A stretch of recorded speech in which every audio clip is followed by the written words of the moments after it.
1935年1月、アメリカミズーリ州にあるホテルの1046号室で男の死体が発見される。しかし後日、なんと男の家族のもとに死んだはずの男から手紙が。この手紙は本当に殺された男本人からのものなのか。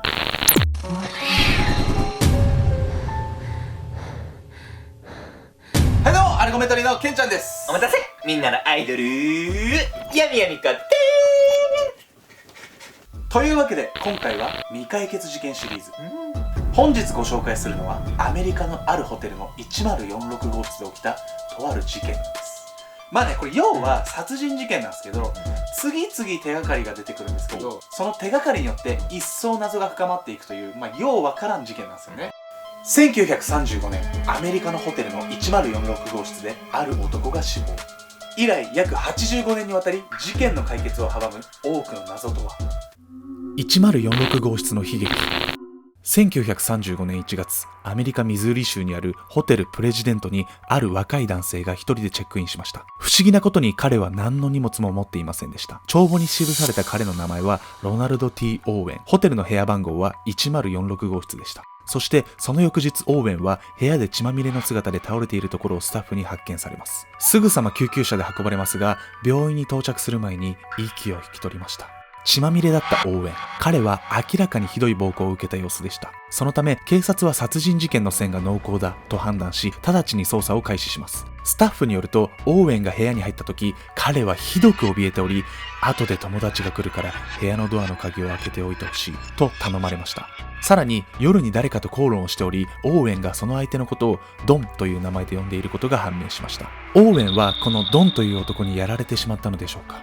さらに警察はオーウェンの身元を得るため、彼の部屋に残された衣類や所持品を収集することにしました。しかしおそらく犯人がやったのでしょう。それらは全てなくなっていたんです。困った警察は次にロナルド・ T ・オーウェンの名前の人物がいないかしらみつぶしに当たっていきます。しかしこの捜査も意味をなしませんでした。ロナルド・ T ・オーウェンという人物は一人もおらず、偽名だったことが判明したんです。完全に打つ手がなくなった警察。1046号室の男が一体何者なのか特定することは叶わず、殺された理由は闇に葬られたまま。警察はこれ以上撃てる手がないと判断。捜査を諦め打ち切ることにしました。そしてオーウェンの遺体は簡易的に埋葬することが決定。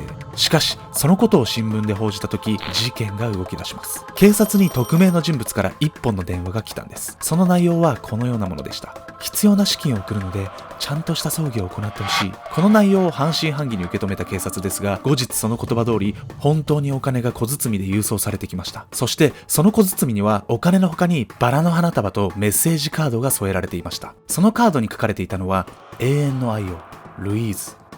突如現れた謎の人物ルイーズ。彼女は一体何者なのでしょうか。ルイーズを特定することが事件解決につながるかもしれない。この時の警察はようやく大きな手がかりが得られたと信じていたんです。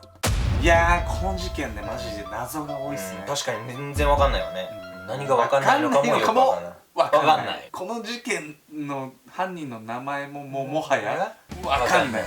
分かってるわよ。犯人は分かってないでしょ。分かってないのか。バカ強め。実はこのルイーズが重要人物で、警察は捜査を再開するんですが、この事件ね、そんなに簡単なものじゃなかったんです。深まる謎。1046号室の男の身元を特定するにあたり、このルイーズという人物が一体何者なのかを解き明かすことが重要になりました。ですが名前がわかるだけで名字は不明。そもそもこれも偽名の可能性があります。結局これではルイーズの身元も判明しません。そこで警察はある作戦を立てます。それはルイーズの要求通り送られてきた資金を利用して本当にちゃんとした葬儀を行うことでした。わざわざお金を払ってこんなことを要求してくるのですから、葬儀を行えばこのルイーズなる人物も姿を現すはずだと警察は睨んだんです。いわゆるおびき出し作戦ですね。ということで実際に葬儀を実行。その間警察は張り込み捜査を行いました。しかしこれも空振りに終わってしまいます。疑わしい人物は全く発見できなかったんです。そして再び事件は迷宮入り。またもや警察は解決を諦めることになったんです。しかしここから事件はさらに急展開を見せます。約1年半後、ようやくこの事件の大きな手がかりが得られることになりました。なんとこの1046号室の男の妹が見つかったんです。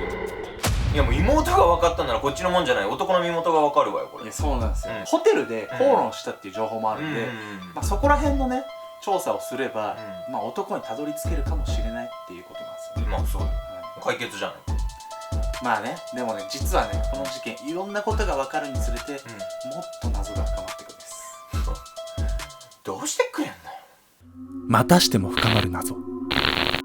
1046号室の男は写真が新聞に掲載されていました。そしてこれを偶然目にしたアラバマ州の女性が、自分は1046号室の男の妹であると警察に連絡してきたんです。このことにより発覚した男の本名はアーティマス・オグレツリーでした。ようやく判明した被害者の身元、事件はこれで解決に近づくはずだと誰もが信じていました。しかし実際はその逆、妹が発見されたことで事件はより複雑になっていったんです。警察はその妹なる人物に取り調べを行いました。そこで次のことが判明。実はアーティマスはホテルで襲われる約1年前から行方不明になっていたんです。さらにその失踪以来、彼の家族のもとに手紙が3通届いていたということが分かりました。しかしその手紙には驚きの事実が。手紙の消印の日付が彼が殺害された日よりも後の日付だったんです。そう、1046号室で殺されたはずのアーティマスから手紙が来ているということになってしまうんです。逆に家族は手紙が来ていたために彼にそんな悲劇が訪れていたことなど考えもしなかったんです。そしてその手紙にはもう一つ不審な点が。手紙はタイプライターで書かれていたのですが、家族の証言によるとアーティマスはタイプライターを使えないはずなのです。つまりどう考えようとも家族の元に送られてきた手紙はアーティマス本人が書いたものではない可能性が高いんです。さらに手紙に加えて家族は一度電話ももらっていました。しかし電話をかけてきたのはアーティマスとは別の男でした。ジョーダンと名乗ったその男はこんなことを言ってきたんです。アーティマスはエジプトで裕福な女性と結婚した。これがもし真実だというのなら、アーティマスはエジプトで幸せな結婚生活を送っているはず。しかし現実にはアメリカのホテルの一室で致命傷を負わされていたんです。実際には何があったのか、この妹なる人物も本当に妹であるかどうかは定かではありません。犯人どころか事件の経緯も動機も何もかもが不明。そのため約85年にもわたって未解決であり続ける極めて複雑な事件なんです。ですがこの事件に関して一つ言えることがあります。それはこの事件は犯人の思惑通りにことが進んだ完全犯罪であるということなんです。1046号室の部屋にアーティマスの衣類や所持品がなくなっていたのはおそらく犯人の仕業、身元の特定を妨害するためでしょう。そう考えるとアーティマスがホテルにオーウェンと名乗っていたのも犯人に脅されてやっていたことだと考えられます。また犯人は遺族が警察に捜索届を出すことを恐れたはず。身元不明の遺体が発見された場合、警察は初期捜査で行方不明者のリストを確認します。もし遺族が捜索届を出すことによりアーティマスが行方不明者リストに入っていれば、かなり早い段階でオーウェンイコールアーティマスという図式が発覚していたことでしょう。そのため殺害後もアーティマス名義で手紙を送って遺族が捜索届を警察に提出することを阻止したと考えられます。手紙が来れば家族も帰省しないだけで元気で暮らしていると考えますからね。さらに手書きだと筆跡でバレるのでタイプライターを使ったのでしょう。さすがにアーティマスがタイプライターを使えたかどうかまでは頭が回らなかったと考えられます。エジプトで結婚という電話も嘘だと考えられます。アーティマスが帰省しない理由を作りたかったのでしょうか。依然として謎に包まれているこの事件、85年も前のことですから犯人も亡くなっているはず。時代的に警察の捜査能力が低かったということもあるのでしょうが、この事件は紛れもなく天才の犯人が警察に知略で勝利し刑罰を受けないまま一生を終えることに成功したという完全犯罪の事件なんです。チャンネル登録と高評価よろしくね。